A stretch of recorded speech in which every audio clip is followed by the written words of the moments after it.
Hey everybody, I hope the month has started fantastic for you, but right now I want to tell you what I played last month because I got into a bunch of games and I will probably be doing some more in-depth look at these in the coming month so you can get a closer look and a better feel for them. But these are the games that I played. I'm going to start with 5. And then I'm going to have a special guest wrap up the episode with me. So the first thing I want to say though, before I even get to my list, is that I've got 2 games coming up that I haven't started that I will and let you know about when I'm done, which is the first one. I'm super excited to play My Island. This is going to be much like My City with a legacy campaign of stickers and writing and all kinds of stuff, building an island much like we did in My City. So this is coming up. I haven't played this, but it is raring to go because right now I have to get done with Kinfire Chronicles and I need to finish playing Sagrada Legacy. So I've got some legacy games going right now that I need to wrap up before I jump into another one, and those reviews are going to be coming once they're done, but we are well into both of those campaigns and it's just super fun. The other thing I'm going to play and then let you know about in hopefully like mid-November, because I want you to have enough time to get your hands on this Advent Calendar Mystery of the Ice Cave. I did one of these last year. This is the Exit the Game, and I had a blast, but I played it in December. And then, of course, when I was done and I had my review, it was January. So I'm doing it early this year. And I'm going to let you know what I think about this and how it compares to last year's Exit Advent Calendar game. So I'm going to start off my list. I've got 5 with my 5th favorite game, all the way up to my favorite game that I played last month. And it begins with one that I was super excited about. And maybe the anticipation was part of my expectation, but I sure do love those Terraforming Mars games, and this is the dice game. And I think for me, it kind of starts my list because it has so much fluctuation with the dice and the cards. So I was having a tough time drawing cards in the game that were production cards. And then my husband, who I was playing with, was having a really hard time getting those blue cards. And so he didn't have hardly any of those, and I had hardly any production. And we were drawing the snot out of that draw pile, and we just couldn't seem to find those. But the dice in this actually have a really interesting feature function, and I actually didn't mind the dice rolling luck factor as much. It was just more of the cards and getting a hold of that combination that works really well in Terraforming Mars. So I think this is going to necessitate more replays, and I'm looking forward to it because it is the shortest of all the Terraforming Mars. It's 45 minutes, and I bet after you play a couple times, it's going to be down to maybe 30 minutes, especially if you're with well-seasoned players and Terraforming Marsers. So this is what starts my list, and I can't wait to get to my next one. So my 4th favorite game of last month was a Kickstarter that I was super excited to get my hands on. First thing, turn order time track, I really like. And then the second thing is that it reminded me a lot of Mystic Vale with its Press Your Luck card draw, because you are building your deck in this game of First in Flight. This is, 1 to 4 hour-long game, so 1 to 4 players. And what you're doing here is you are flying around this path, trying to make particular actions, gaining friends, adding different tricks to your flight deck, and then hopefully performing your flight. And it's got some fantastic features. This game I'm really excited to get into again because it is just a lovely pacing yourself around, trying to activate and spend your money well. Every player is going to have a unique pilot, and the great thing about it is when you turn those cards over, when you're doing your flight, you are going to hopefully avoid getting the 4th of your kind of like danger explosion symbol, because that means you're going to crash, but you have to choose when you're descending, and you're going to add up those points, and you essentially are going to receive your furthest best score, and that's going to be your marker for that round. But you could possibly run a couple flights in a round. And of course, a player wants to fly as far, as fast as they can, impress all the people. It's just really fun, interesting. I can't wait to continue playing First in Flight.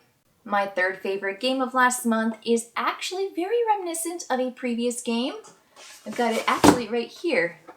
Kites. Haha, I did like kites. I did a whole video on it because I thought the simultaneous cooperation on kites was fantastic, fun, easy, fast. Well, wait till you find Skyrockets, Festivals, and Fire. This takes the same system of colored sand hourglasses, which are actually second glasses. They're timers, and you are going to turn them over and shoot up fireworks. You're going to play a card from your hand, turning over 2 from wherever they are currently running, and then the player to your left is going to go, and you're just going to go in a circle trying to put off the best fireworks show. And the cool thing about this that's different from kites is it has this campaign. It has this feel where you have different challenges, 30 different challenges with different setup and different goals. And you are trying to work together to keep these sand timers from running out of sand so that you can impress all of those sky gazers, because this is fun. This is like souped up kites. Moving on to my second favorite game that I played last month, I'm going to keep that same thread of cooperative games. I find that that's generally what my husband and I really enjoy playing together, and this one reminded me of Pandemic and The Spill, which I covered just this last year. Another lovely cooperative dice spilling game. Well, this one, hopefully the dice don't spill off, because in Tesseract, which I did Kickstarter, you have this giant block of 6-sided dice, and they're going to have pit values on them, and it's essentially this alien technology that you are trying to uncover and expose before it explodes on you. And so there is a track timer that you have to keep track of. There are goals you have to essentially unlock every single color at every pit value to win the game. Players have these special cards they're going to be able to use. They're kind of like tech cards. But on your turn, you're doing actions like taking cubes off of the Tesseract. You are flipping them or trading them with players. You are banking them. You are possibly rolling them again after you get cool tech cards you trade in for. It is just a really clever game. It is a nail biter. You are always going to come right down to the wire playing this game. It is just really, really fun, and it's got a fantastic table presence. Now to the top of my list, this is, again, another one of those Kickstarter games. I was just so excited about this one because I love deduction games, and I think that deduction games can be incredibly fun when you are playing with friends. And so this is a cooperative deduction game, and I just had a ton of fun playing this. Way more fun than my husband had. So Almost Innocent, I think he would definitely disagree with me putting this at the top of my list, but this is my list, so I get to put this on top as much as I want. So I think games in this, yes, it's 30 minutes.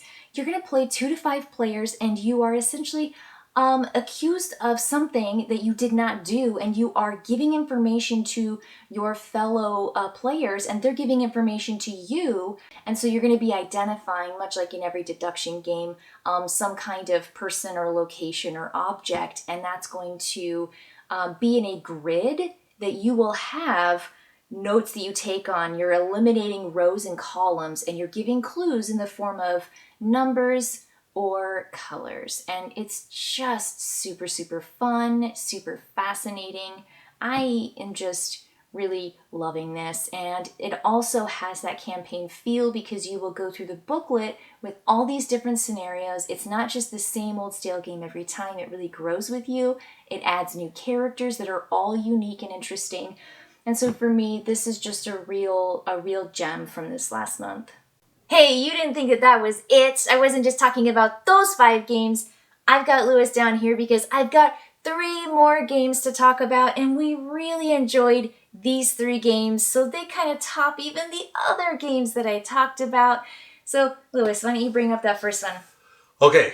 Thank you for having me. Yeah. I was talking to Kim before she did her list, and I said, well, I have some favorite games that I want to talk about, and so she, I believe, took them off her list to let me put them on mine. I wanted to share because we really did enjoy them both, and we play everything together. Every time I get preview copies in or Kickstarters or whatever, you're my player, so he gets to experience all these games as much as I do. So And, playing games with Kim is always fun, but these were the three that really jumped out at me as exciting. So, for my number 3 favorite game of the month, I picked Merchants of Magic.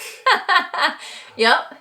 Now, That's it. Yeah, Merchants of Magic is a, it's not a roll and write. It is a roll and write because we roll dice. It's a roll and write. It's exactly what it is.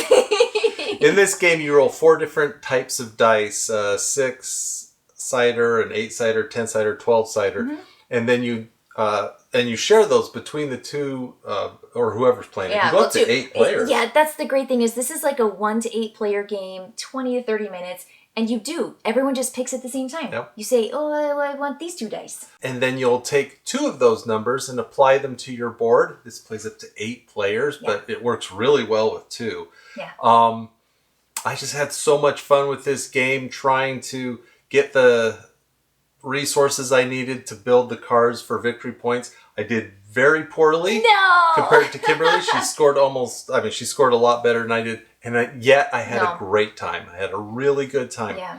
Now we played this because this is a few years older, but there's a new expansion. Yeah, I think it's Dangerous Business is the expansion for it. And it had so many things. But the fun thing about Merchants of Magic is everything is simultaneous. And the dice that you roll are collective. So everyone gets to pick of those 4 dice which 2 they want. You can pick the same 2. And you're building towards these things because you're a merchant and you're making items for people. Like you're the people, like the heroes are off having fun in the movies that we all watch. And then we're the merchants that are like, making armor and bags and satchels and stuff.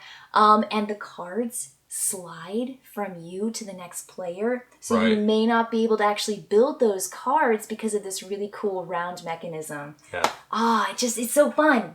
And the base game is really fun. Yeah, the base game's great. I'm excited about the expansion, but as soon as we played it, I was like, I'm happy with the base game because it's excellent. Yeah. So that's great. My number 2 game. I'm not ready. Okay, here it is. I don't know when this is out or if it's out yet. I don't know anything about it. Kim just shows me games and I play them with her. This is called Ancient Knowledge. Yeah. And this is from Yellow. It is a card game where you are playing cards onto a timeline and putting knowledge on those cards. And then when you play cards, you are trying to take the knowledge off of the card because as time progresses, your monuments move into the past and any knowledge that's left on that card counts as negative points. And I just had a ball with this game. I thought it was so fun. I was about halfway through our first game and I said to Kimberly, this is a great game. This is really sharp. It's always a fun moment in games whenever there's kind of like this pause and then I really like this game that you do. Right. But yeah, it's 2 to 4 players. It's a fast game and there's just enough there with the card draw and the special abilities and the way you can manipulate the cards. But it's kind of like a mini Civ game because it does feel like building a Civ. But yeah, the timeline's fascinating and there's of course cool tech and all that fun stuff you get when you have Civ games. And it's very clean as a game. There's not a lot of extra rules or weird iconography. Like literally, I was looking at the iconography and I was like, there's like 5 symbols in this whole game.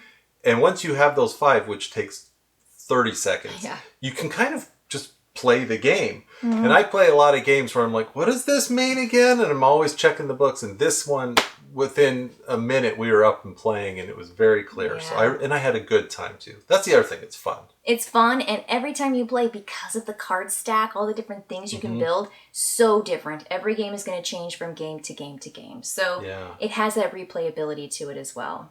So it's like a mix between San Juan and other games. Other Civ games. I mean, I think it has the feel, of Civ games. But then the way the deck is and the way you get cards is maybe a little Terraforming Mars. I think it's like Deus, actually. Deus, that's the one that I really enjoy when you're building up those cards. That's a nice medium weight. This is a lot lighter than that, though. So, definitely more San Juan light level. Really enjoyed it. Yeah. Now, my favorite game of the month, my favorite experience, Kim did a review for, or maybe a preview for a game that was going into Kickstarter like a year and a half ago. Yeah. And it funded, and they sent us the complete copy just, I guess, a month and a half ago, and we've been playing this every week when we get together with our friends. We play a new chapter, and I just love it. I'm having the most fun with it. This game is Kinfire Chronicles. Nightfall. Yeah. And this is one of those big adventure games where you have a character and they go up with experience as you complete different quests. And there's stories involved, followed by a big combat situation. And then afterwards you go to town and you have some adventures and buy new equipment or heal up or whatever you need to do. Yeah. And it just keeps opening up. We played a number of scenarios, and then it just gets bigger and bigger and more exciting. There's just so many things going on, and you get to know your character and how their cards play, and it's just really great. And I'm holding up the lid to the game, but you'll notice this lid actually flattens out and it opens up into part of the board. It is the board. It's where you get to play with your map, and it has like all the reminders and stuff when you're going into combat. All the iconography is right here, so if you're ever not sure what something means, and this is where you keep track of whose turns are. This is for cards over here. And this big blank space is because there's a map book. And the map book has all these different scenario areas, and so when you go into a boss fight, it'll say go to map 5, and you flip to that map and set it there, and then you've got this really cool map to set your characters and the monsters on. Oh, it's great. And I just love the play. This game is fantastic, and I don't see a lot of it being discussed. I don't hear people talking about it nearly as much as they should. This is in my opinion, one of the most underrated kind of experience point D&D substitute games out there.